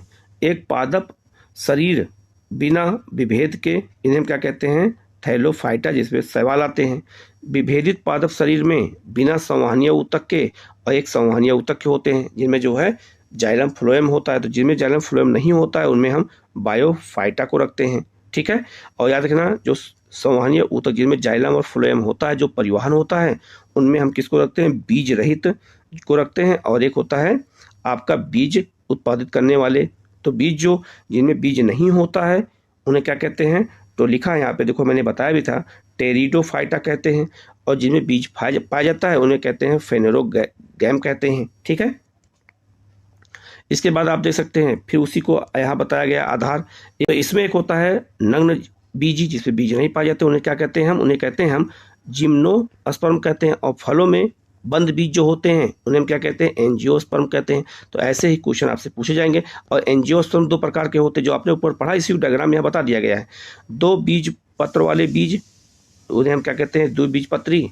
और एक बीज पत्र वाले जीव, जिन्हें हम क्या कहते हैं, एक बीजपत्री। ठीक है, अब इसी के माध्यम से आपको ये पूरा डायग्राम समझ में अच्छे से आ गया होगा। जो ऊपर आपने पढ़ा उसी चीज़ को यहाँ पर इन्होंने बता दिया है। तो पूरा पादप जगत इसी तरह आधार पर पूरा बटा हुआ है। ठीक है, यहाँ ऊपर कुछ छूट गया था, पहले इसको भी देख लेते हैं, फिर आगे बढ़ते हैं। लिखा है जैव विविधता से तात्पर्य। तो जैव विविधता से तात्पर्य क्या होता है, विभिन्न जीव रूपों में पाई जाने वाली विविधता से होता है। तो याद रखना, विभिन्न जो जीवों में विविधता पाई जाती है उसे हम क्या कहते हैं, जैव विविधता कहते हैं। यह शब्द किसी विशेष क्षेत्र में पाए जाने वाले विभिन्न जीव रूपों की ओर इंगित करता है। जैव विविधता याद रखना बहुत ही महत्वपूर्ण चैप्टर है ये। सिविल सर्विस एग्जाम में बहुत ज़्यादा ये क्वेश्चन यहाँ से पूछा जाता है। ये विभिन्न जीव न सिर्फ एक समान पर्यावरण में रहते हैं बल्कि एक दूसरे को प्रभावित भी करते हैं। ठीक है, जैसे आप देखिएगा एक ही जंगल में विभिन्न प्रकार के जीव पाए जाते हैं तो एक दूसरे को प्रभावित भी करते हैं वो। ठीक है, इसके परिणाम स्वरूप विभिन्न प्रजातियों का अस्थायी समुदाय अस्तित्व में आता है। आधुनिक समय में मनुष्य ने इस समुदाय के संतुलन को बदलने में महत्वपूर्ण भूमिका निभाई है। तो मानव ने क्या किया है, पर्यावरण के संतुलन को जो है बिगाड़ने का भी काम किया, बदलने का भी काम किया है। वास्तव में किसी समुदाय की विविधता भूमि, जल, जलवायु जैसे कई चीज़ों से प्रभावित होती है। एक मोटे अनुमान के मुताबिक पृथ्वी पर जीवों की करीब 1 करोड़ प्रजातियां पाई जाती हैं, जबकि हमें सिर्फ 10 लाख या 20 लाख प्रजातियों की जानकारी है। पृथ्वी पर कर्क रेखा और मकर रेखा के बीच के क्षेत्र में जो गर्मी और नमी वाला भाग होता है, वहाँ जो है पौधों और जंतुओं में काफ़ी विविधता पाई जाती है। याद रखना, जैसे आपका पृथ्वी का यह मैप अगर बनाया जाए तो याद रखना, कर्क रेखा और मकर रेखा के बीच में यहाँ पर गर्मी ज़्यादा होती, तापमान ज़्यादा होता, तो यहाँ पर जैव विविधता क्या होगी, ज़्यादा पाई जाएगी। ये बात याद रखना, क्योंकि यहाँ तापमान भी ज़्यादा होता है और यहाँ पर वर्षा भी ज़्यादा होती है। और जैसे जैसे हम पोल की ओर जाएंगे वैसे वैसे जैव विविधता में क्या आ जाएगी, कमी आती जाएगी। ठीक है, आगे लिखा है, अतः यह क्षेत्र जो है मेगा डाइवर्सिटी क्षेत्र कहलाता है। तो मेगा डाइवर्सिटी क्षेत्र किसे कहते हैं, तो पृथ्वी पर कर्क रेखा और मकर रेखा के बीच के क्षेत्र को कहते हैं, क्योंकि यहाँ पर जैव विविधता ज़्यादा पाई जाती है। पृथ्वी पर जैव विविधता का आधे से ज़्यादा भाग कहाँ पाया जाता है, कुछ एक देशों में, जैसे ब्राज़ील। ब्राज़ील भी विषुवत रेखा पे है, कोलंबिया भी, Ecuador, Peru, Mexico, जायरे, Madagascar, Australia, चीन, भारत, इंडोनेशिया और मलेशिया में केंद्रित है, क्योंकि ये सब उष्णकटिबंध में पाए जाते हैं। कर्क और मकर रेखा के बीच में सब देश पाए जाते हैं, इसलिए यहाँ पर जैव विविधता बहुत ज़्यादा पाई जाती है। ठीक है, अब हम लोग आगे बढ़ते हैं। लिखा है एनिमेलिया। ठीक है, एनिमेलिया मतलब ये हो गया जो एनिमल्स हैं, अब उनकी बात करेंगे हम लोग। तो लिखा है इस वर्ग में यूकैरियोटिक, बहुकोशिकीय और विषमपोषी जीवों को रखा जाता है। विषमपोषी कौन, जो अपना भोजन स्वयं नहीं बनाते हैं। तो जंतु अपना भोजन नहीं बनाते, जबकि पादप अपना भोजन बनाते हैं, मैंने इसको बता दिया है। इनकी कोशिकाओं में कोशिका भित्ति नहीं पाई जाती। कोशिका भित्ति केवल कहाँ पाई जाती है, पौधों में पाई जाती है, ये जंतुओं में नहीं पाई जाती है। ये सब क्वेश्चन जो है बार बार एग्जाम में पूछे जाते हैं, इसलिए इसको बहुत अच्छे से, बहुत जो है व्यवहारिक तरीके से इसको याद करने की जरूरत है। अधिकतर जंतु चलायमान होते हैं, मतलब वो हमेशा चलते रहते हैं, जो कि पौधे नहीं चलते। पौधे अपनी जगह पे क्या होते हैं, स्थिर रहते हैं। शारीरिक संरचना और विभेदीकरण के आधार पर इनका आगे वर्गीकरण किया गया है। तो सबकी शारीरिक संरचना अलग अलग होती है और सबके जो है अलग अलग गुण होते हैं। तो लिखा है, एक है आपका पोरीफेरा। पोरीफेरा कौन होते हैं, तो पोरीफेरा का अर्थ है छिद्र युक्त जीवधारी। ये अचल जीव हैं जो किसी आधार से चिपके रहते हैं, ठीक है। इनके पूरे शरीर में अनेक छिद्र पाए जाते हैं। ये छिद्र शरीर में उपस्थित नाल प्रणाली से जुड़े होते हैं, जिसके माध्यम से शरीर में जल, ऑक्सीजन और भोज्य पदार्थों का संचरण होता रहता है। इनका शरीर कठोर आवरण अथवा जो है बाह्य जो है कंकाल से ढका होता है और इनकी शारीरिक संरचना अत्यंत सरल होती है। जो जैसे आपका क्या होते हैं, परवाल भित्तियां होती हैं, ठीक है। तो बहुत सारे जानवर ऐसे होते हैं जो उनके ऊपर आवरण होता है कठोर। इनकी शारीरिक संरचना अत्यंत सरल होती है। इनमें ऊतकों का विभेदन नहीं होता है। इन्हें सामान्यतः जो है स्पंज के नाम से जाना जाता है, जो बहुधा समुद्री आवास में पाए जाते हैं। तो समुद्री जो जीव होते हैं उनको कहा जाता है, ठीक है, जैसे साइकॉन, यूप्लेक्टेला, स्पंजिया इत्यादि। इनके कुछ उदाहरण हैं जो है इनमें छिद्र होते हैं। आप जैसे इनको सबको देख सकते हैं, ये अलग अलग छिद्र होते हैं, इनके ऊपर आवरण होते हैं और ये जो है एक तरह के जो है रेंगने वाले जीव होते हैं और समुद्र में जो है ये अधिकांशतः पाए जाते हैं, ठीक है। इन्हें क्या कहते हैं, जो है पोरीफेरा कहते हैं। जंतुओं का जो अगला वर्ग है उसे कहते हैं सिलेटरेटा। ये क्या है, ये जलीय जंतु हैं। इनका शारीरिक संगठन ऊतकीय स्तर का होता है। इनमें एक जो है देह गुहा पाई जाती है। इनका शरीर कोशिकाओं की दो परतों, आंतरिक और बाह्य परत का बना होता है। इनकी कुछ प्रजातियां समूह जैसे कोरल भित्तियां होती है, ये कोशिकाएं होती हैं, समुद्रों में पाई जाती हैं, ठीक है, जैसे हाइडा हो गया। इसके अलावा समुद्री एनिमोल हो गया, जेलीफिश हो गया। तो ये सब किसके उदाहरण होते हैं, तो आप इसको समझ सकते हैं, ये सब आपका सिलेटरेटा के उदाहरण हैं। आप ये देख सकते हैं, जैसे ये हाइडा हो गया, ठीक है, ये आपका समुद्री एनिमोल हो गया। तो ऐसे बहुत सारे जंतु पाए जाते हैं, याद रखना, ठीक है। नेक्स्ट है आपका प्लेटीहेमेथीज हो गया। ये कौन से जंतु होते हैं, इनकी क्या विशेषताएं होती हैं, तो पूर्व वर्णित वर्गों की अपेक्षा इस वर्ग के जंतुओं की शारीरिक संरचना अधिक जटिल पाई जाती है। इनकी काफ़ी जटिल संरचना होती है। इनका शरीर द्विपार्श्व सममित होता है, अर्थात शरीर के जो है दाएं और जो है बाएं भाग की संरचना समान होती है, दोनों अलग अलग नहीं होते हैं। इनका जो है शरीर जो है त्रिकोरक होता है, अर्थात इनका ऊतक विभेदन 3 कोशिकाओं स्तरों से होता है।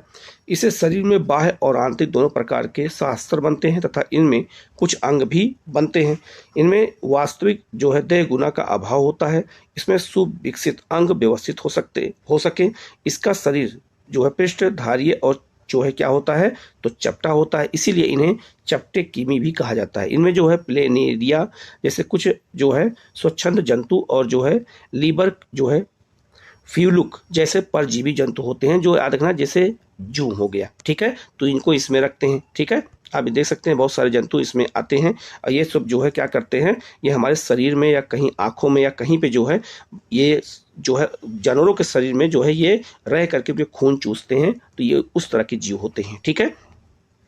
अगला आपका हो गया नीमेटोडा। नीमेटोडा कौन से जंतु होते हैं, तो ये भी जो है त्रिकोर जंतु हैं तथा इनमें भी द्विपार्श्व सममिति पाई जाती है, लेकिन इनका शरीर चपटा ना हो करके बेलनाकार होता है। बहुत सारे जो है ऐसे जानवर होते हैं जो बेलनाकार होते हैं। इनमें देहगुना को कूटसीलोम कहते हैं। इनमें ऊतक पाए जाते हैं परंतु अंग तंत्र पूर्ण विकसित नहीं होते, मतलब इनमें बहुत सारे अंग नहीं पाए जाते हैं, ठीक है।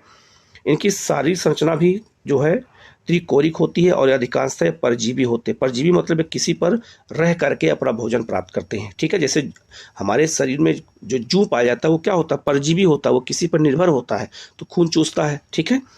परजीवी के तौर पर ये दूसरे जंतुओं में रोग उत्पन्न करते हैं, तो बहुत सारे रोग भी उत्पन्न कर देते हैं, जैसे गोल किमी, जो फाइलेरिया किमी, पिन किमी इत्यादि, ठीक है। तो ये जो है रोग फैलाने में योगदान देते हैं, ठीक है। आप ये देख सकते हैं इनके अलग अलग ये इनके शरीर को अलग अलग तरीके से दिखाया गया है। ये लंबे होते हैं और जो है इनको अलग तरीके से इनकी बनावट होती है।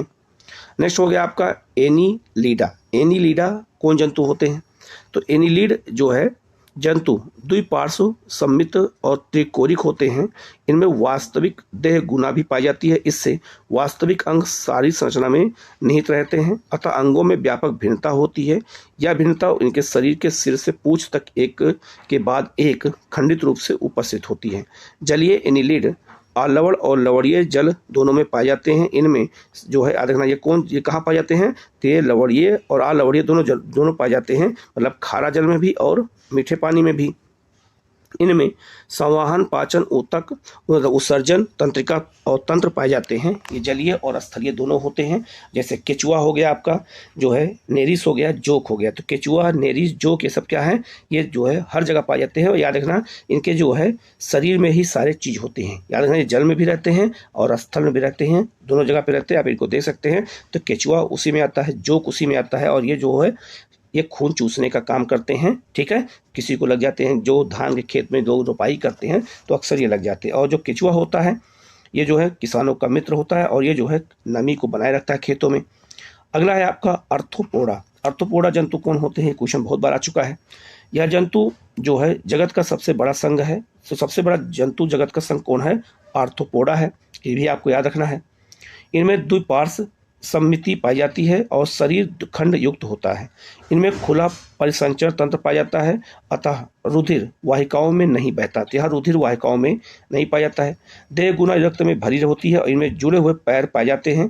कुछ सामान्य उदाहरण जैसे झींगा, तितली, मक्खी, मकड़ी, बिच्छू, केकड़े, ये सब किसके अंतर्गत आते हैं, ये अर्थोपोडा के अंतर्गत आते हैं। और सबसे बड़ा जंतुओं का संघ यही होता है। तो आपसे अगर पूछा जाए एग्जाम में कि झींगा मछली हो गया, तितली हो गया, मक्खी हो गया, मकड़ी हो गया, बिच्छू, केकड़े, ये सब किस वर्ग में आते हैं, तो अर्थोपोडा में आते हैं। ये क्वेश्चन कई बार एग्जामों में पूछा गया है, इसलिए इसको बहुत अच्छे से ऐसे ही जो है याद करने की और समझने की जरूरत है। ठीक है, अब इस सबको हम रख सकते हैं। देखिए आप सारे जानवर यहाँ पे बने हुए हैं, सारे ये आप जानवर कह सकते हैं, इनको हम जंतु कह सकते हैं। जंतु बने हुए हैं और सबको यहाँ पर दिखाया गया है।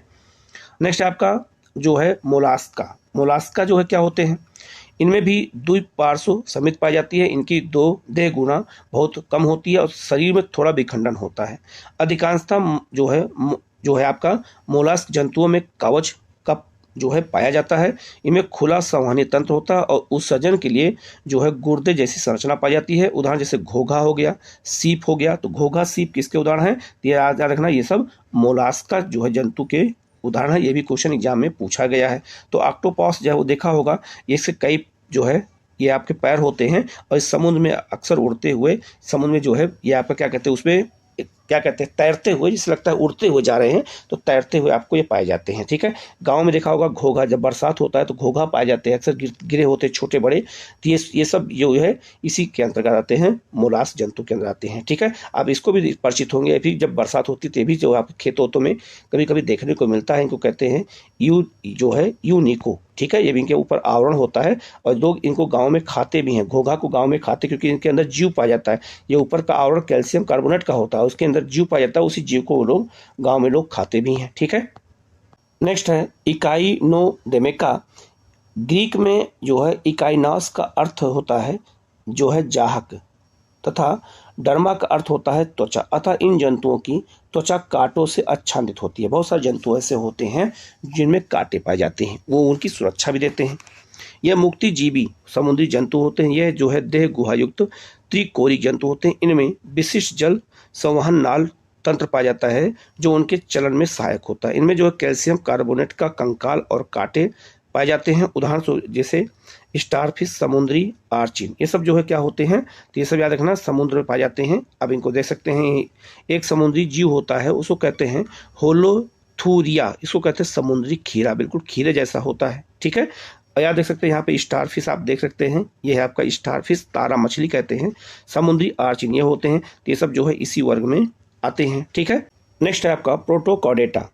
ये द्विपार्श्व सममित त्रिकोणिक और देह गुहा युक्त जंतु है। इसके अतिरिक्त यह शारीरिक संरचना के कुछ नए लक्षण दर्शाते हैं, जैसे कि नोडोकार्ड। ये नए लक्षण उनके जीवन की कुछ अवस्थाओं में निश्चित रूप से उपस्थित होती हैं। नोटो जो है कार्ड छड़ की तरह ही एक लंबी संरचना होती है जो जंतुओं के पृष्ठभाग पर पाई जाती है। यह तंत्रिका ऊतक को आहार नाल से अलग करती है या पेशियों से जुड़ने का स्थान भी प्रदान करती है। ठीक है, प्रदान करती है, जिससे चलन में आसानी हो और प्रोटोकॉर्ड जो है कार्डेट जंतुओं में जीवन की सभी अवस्थाओं में जो है नोटोकॉर्ड नहीं उपस्थित रह सकता है। ये समुद्री जंतु होते हैं, ठीक है। इनमें किसके उदाहरण जैसे लिखा है आपका जो है बेला ग्लोसस, ऐसे बहुत सारे जंतु इसमें पाए जाते हैं, ठीक है। आप इसको देख सकते हैं, ये इस तरह के जीव जंतु में आते हैं, भी समुद्री जीव ही होते हैं, ठीक है। नेक्स्ट है आपका वर्टिब्रेटा कैसेरुकी। ये कौन जंतु होते हैं? इन जंतुओं में वास्तविक मेरुदंड मतलब रीढ़ की हड्डी और अंतः कंकाल पाया जाता है। इनमें जो है केसुरुकी में जो है इनमें क्या होते हैं, रीढ़ की हड्डी पाई जाती है, इन्हें मेरुदंड कहते हैं।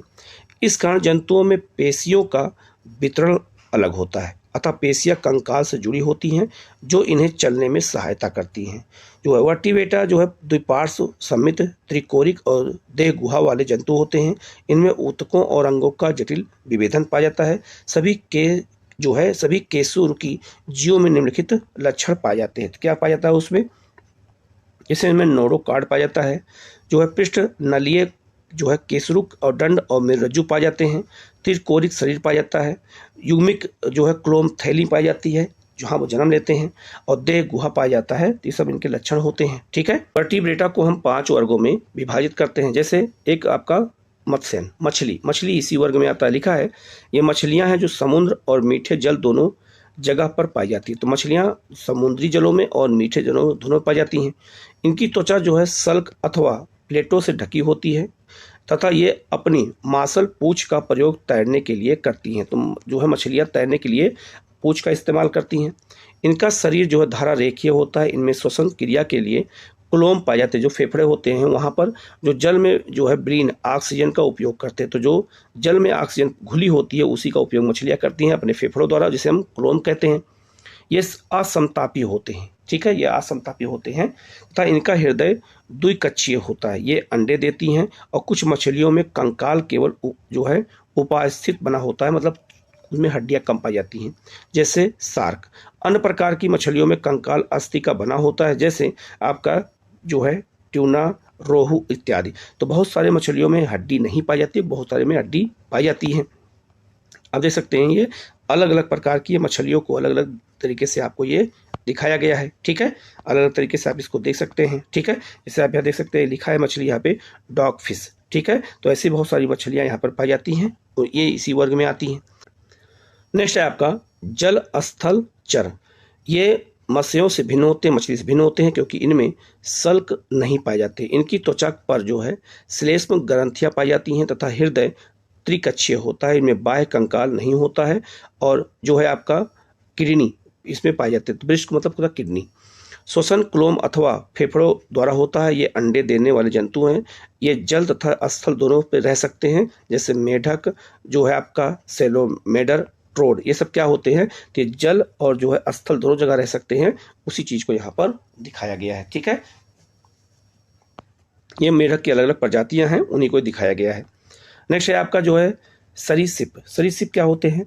या असमतापी जंतु होते हैं। असमतापी मतलब होते हैं कि जो तापमान के अनुसार अपने रक्त को जो है ढाल नहीं पाते हैं। इनका शरीर सल्कों द्वारा ढका होता है। इनमें श्वसन फेफड़ों द्वारा होता है।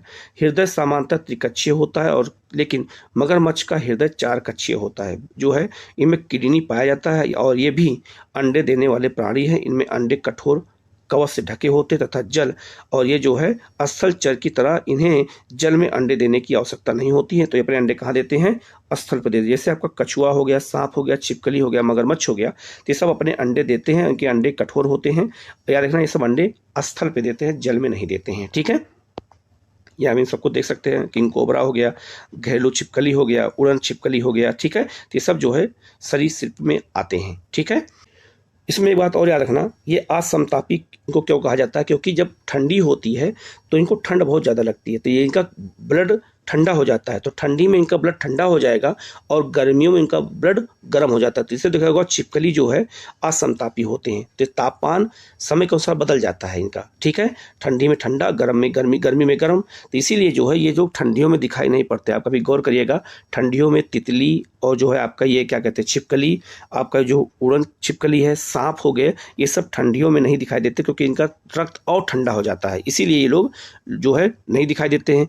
अब उसी तरह से आप आपका पक्षी। तो पक्षी जो होते हैं, आप देखो यह लिखा है, ये समतापी होते हैं। गर्मी में इनका खून एक ही तापमान पर रहेगा और ठंडी में वही तापमान पर रहेगा जैसे मानव का, इसीलिए ये सब समतापी। तो पक्षी जितने भी होते हैं वो सब जितने भी पक्षी होते हैं वो सब समतापी होते हैं। इनका हृदय 4 कक्षीय होता है।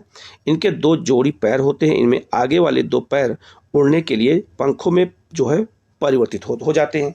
शरीर परों से ढका होता है और श्वसन फेफड़ों द्वारा होता है। इस वर्ग के सभी पक्षियों को रखा जाता है। तो जितने भी पक्षी होते हैं सभी इसी वर्ग में आते हैं, आप देख सकते हैं। और सब जो है ये क्या होते हैं, समतापी होते हैं। ये गर्मी में इनका खून गर्म रहेगा, ठंडी में भी गर्म रहेगा, मतलब समान ताप पे बना रहेगा, कभी जो है अंतर नहीं पाया जाएगा। इसीलिए गर्मी, ठंडी, बरसात हर समय हमें पक्षी दिखाई देते हैं। ठीक है, इसके बाद है आपका स्तनपायी पक्षी। तो स्तनपायी पक्षी में मानव भी आ जाता है। ये सब समतापी होते हैं। तो स्तनपायी भी जो होते हैं वो क्या होते हैं, समतापी होते हैं, वो असमतापी नहीं होते। इसमें मानव को भी रखते हैं। हृदय 4 कक्षीय होता है। इस वर्ग के सभी जंतुओं में नवजात के पोषण के लिए दूध ग्रंथियां पाई जाती हैं, जो दूध पिलाने वाली ग्रंथियां पाई जाती हैं। ठीक है, जिसे हम कहते हैं वक्ष कहते हैं।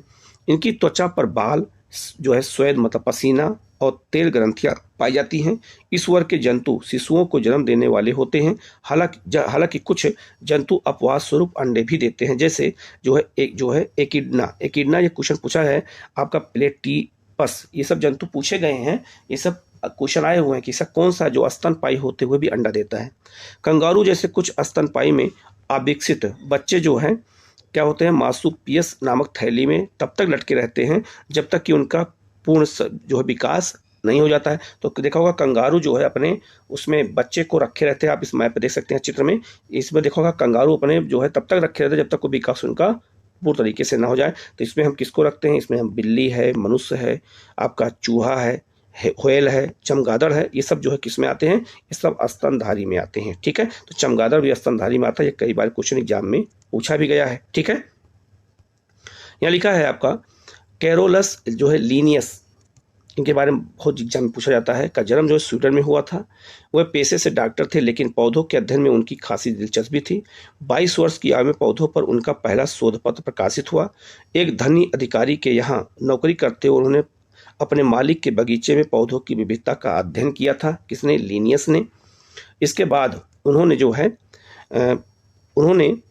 जो है सिस्टेमा नेचुरली नामक पुस्तक लिखी थी, जो आगे चलकर विभिन्न वर्गीकरण प्रणालियों का आधार बनी। इस विषय पर उनके 14 शोध पत्र भी प्रकाशित हुए। उनके द्वारा दी गई वर्गीकरण प्रणाली में पौधों को सरल क्रम में इस प्रकार व्यवस्थित किया जा सकता है जिससे उनकी पहचान हो सके। तो यही योगदान किसका है, लीनियस जी का है। ठीक है, आगे बढ़ते हैं। लिखा है इनमें सभी के नाम भिन्न भिन्न भाषाओं में अलग अलग दिए गए हैं। जैसे आप यहाँ देख सकते हैं, लिखा है निम्नलिखित जंतुओं और पौधों के नाम जिनकी भाषाओं में संभव हो सके आप बताएं। तो अलग अलग दिया गया है उसी को। इसीलिए जब कोई एक भाषा में जीव की बात कर रहा हो तो हो सकता है कि दूसरी भाषा उससे जानना जो है समझ ना आए। इस समस्या का हल वैज्ञानिकों ने सभी जीवों को एक वैज्ञानिक नाम देकर के उसी प्रकार हल किया जैसे विभिन्न रासायनिक तत्वों को संकेत में रूपित किया जा सके। याद रखना, जैसे चीता को हिंदी में कुछ और कहेंगे तो तमिल में कुछ और कहेंगे, अंग्रेजी में कुछ और कहेंगे, बंगाली में कुछ और कहेंगे, तो कन्फ्यूजन हो सकता है। इसीलिए सभी जंतुओं के वैज्ञानिक नाम रख दिए गए, सभी पौधों के वैज्ञानिक नाम रख दिए गए। तो वैज्ञानिक नाम क्या हो गए, एक समान हो गए। अब मोर का वैज्ञानिक नाम वही रहेगा चाहे वो किसी भाषा में हो। तो इसीलिए इस समस्या को दूर करने के लिए वैज्ञानिक नामों को खोजा गया। इसी प्रकार किसी जीव का केवल एक ही वैज्ञानिक नाम होता है और पूरे संसार में वह उसी नाम से जाना जाएगा, तो उसे कन्फ्यूजन नहीं होगी। नाम पद्धति के लिए हम जिस वैज्ञानिक पद्धति का प्रयोग करते हैं वह सबसे पहले कैरोलस लीनियस द्वारा 18वीं शताब्दी में शुरू किया गया था। तो याद रखना, जो जीव जंतुओं के वैज्ञानिक नाम रखे जाते हैं वो लीनियस महोदय ने इसको शुरू किया था। ठीक है, यह क्वेश्चन कई बार पूछा गया है। ठीक है, तो वैज्ञानिक नाम पद्धति प्रणाली जीवों के एक दूसरे में पाई जाने वाली समानता और असमानता पर निर्भर करती है। हालांकि नाम पद्धति में हम जीव के वर्गीकरण के सभी पदानुक्रम को ध्यान में नहीं रखते हैं, बल्कि केवल जो है जीनस और स्पीशीज का ही ध्यान रखा जाता है। नाम पद्धति के लिए कुछ विशेष बातों पर विचार किया जाता है, जैसे जो है जीनस का नाम अंग्रेजी के बड़े अक्षर से शुरू होता है और प्रजाति का नाम छोटे अक्षर से शुरू किया जाता है। तो कुछ उसके नियम होते हैं। ठीक है, आगे यहाँ लिखा है छपे हुए रूप में वैज्ञानिक नाम जो है इटैलिक से लिखा जाता है, और जब इन्हें हाथ से लिखा जाता है तो जो है जीनस और स्पीसीज दोनों को अलग अलग रेखांकित किया जाता है। ठीक है, तो क्रिया विधि पद्धति के माध्यम से इसको हम समझ सकते हैं। लिखा है तो इन्हीं पद्धतियों के आधार पर वैज्ञानिक नाम लिखे जाते हैं, जो मैंने यहाँ पे बताया है। अब आप जो है कुछ वैज्ञानिक नामों को आप देख सकते हैं और उनको जो है उनके क्या वैज्ञानिक नाम है और जंतुओं के क्या नाम है। तो बहुत सारे मैंने नाम यहाँ दे दिया है, आप यहाँ लिस्ट में देख सकते हैं। बहुत सारे जंतुओं के जो है वास्तविक नाम और वैज्ञानिक नाम दे दिए गए हैं। तो लिस्ट ऐसे ही बहुत सारी लिस्ट आपको मिल जाएगी, ऐसे क्वेश्चन एग्जाम में पूछे जाते हैं। ठीक है, तो ऐसे आपको इसको भी अच्छे से याद रखना है। ठीक है, हम लोग आगे बढ़ते हैं।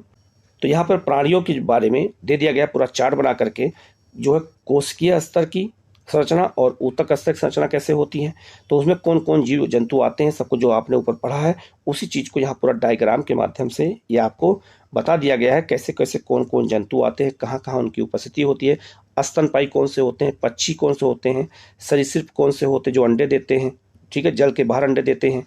जल जो है आपका जल और स्थलचर कौन से होते हैं, मछली में कौन आते हैं, प्रोटोकार्डे जो है कार्डेटा में कौन से आते हैं, केसुरुकी में कौन से आते हैं, सबको एक तरह से दे दिया गया है। इसको आप एक बार देख लीजिएगा तो आपको बिल्कुल याद हो जाएगा। ठीक है, आगे बढ़ते हम लोग कौन कौन इसमें हमने क्या क्या सीखा, इस चैप्टर में हमने क्या सीखा है। तो ये नोट्स भी पढ़ना बहुत जरूरी, क्योंकि हमें यहीं से पता चल जाता है कि हमने जो है क्या क्या सीखा, और हमें चीज़ें जो भूली होती हैं वो हमें रिविजन हो जाती हैं। तो लिखा है वर्गीकरण जीवों की विविधता को स्पष्ट करने में सहायता होता है। जीवों को 5 जगत में वर्गीकृत करने के लिए निम्न विशेषताओं को ध्यान में रखा जाता है। तो क्या क्या रखते हैं, कोशिकीय संरचना, प्रोकैरियोटिक है या यूकैरियोटिक है, 5 जगत में रखने के लिए। जीव का शरीर एक कोशिकीय अथवा बहुकोशिकीय है। बहुकोशिकीय जीवों की संरचना जटिल होती है क्योंकि उसमें बहुत सारी कोशिकाएं होती हैं, जैसे मानव हो गया। कोशिका भित्ति की उपस्थिति तथा सुपोषण की क्षमता, ये भी ध्यान में रखा जाता है। तो कोशिका भित्ति किस में पाया जाता है, पौधों में, और सुपोषण क्षमता किस में पाई जाती है, पौधों में। तो इसीलिए उनको हम अलग वर्ग में रखते हैं। उपरोक्त आधार पर सभी जीवों को 5 जगत में बांटा जाता है। कौन कौन, मोनेरा, प्रोटिस्टा, आपका कवक, फंजाई जिसे कहते हैं, प्लांटी मतलब पौधे, और एनिमेरिया मतलब जंतु में। लिखा है प्लांटी मतलब पौधे और एनिमेलिया मतलब जो आपका जानवर होते हैं, जंतु होते हैं, को उनकी कर्मिक शारीरिक जटिलता के आधार पर वर्गीकृत किया गया है। पौधों को 5 वर्गों में बांटा गया, कौन से, शैवाल में, बायोफाइटा में, टेरिडोफाइटा में, जो है जिम्नोस्पर्म में, और एंजियोस्पर्म में। नेक्स्ट आपका जंतुओं को 10 जो है फाइलम में बांटा गया है। कौन कौन से, जैसे आपका पोरीफेरा, सिलेट, रेटा। ठीक है, तो इन वर्गों में बांटा गया। तो इसको मैंने बताया था, इसको आप देख लीजिएगा। तो पौधों को 5 में और जंतुओं को 10 में। द्विपद नाम पद्धति जीवों की सही पहचान में सहायता करती है। द्विपद नाम पद्धति में पहला नाम जो है जीनस और दूसरा नाम स्पीसीज का होता है। ठीक है, तो इस आधार पे हम इसको बांट देते हैं। तो चैप्टर बहुत ही महत्वपूर्ण था, बायो का था, इसको बहुत अच्छे से देखना। कहीं कोई डाउट होगा तो कमेंट करके पूछेगा, तो उसका जवाब आपको दिया जाएगा। आप लोग चैनल को सब्सक्राइब कर लीजिएगा, बेल आइकन को प्रेस कर लीजिएगा, जिससे इस तरह क्लास आपको लगातार मिलती रहे। Okay, thank you.